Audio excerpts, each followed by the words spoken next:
देवरा एहो देवरा हाय हाय देवरा रंगवा डालेला धके हमरा चोलिया में सखी देवरा रंगवा डालेला धके हमरा चोलिया में।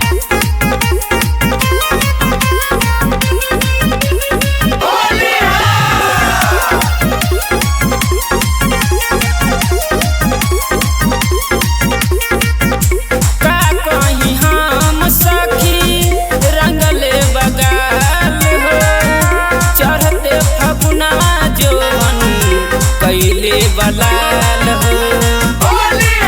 कबो हाथ से लगावे हो कबो देह सुघरावे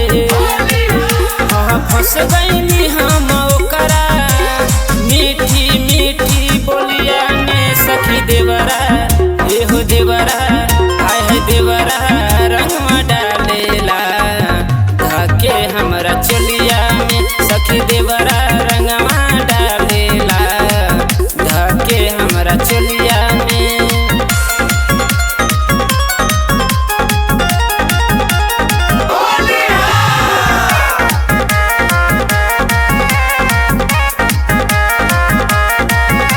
राजू भरत से जाके हम कहे इतना जुलूम सखी हम नहीं सहे का कही देवरा के बतिया हमर ले ले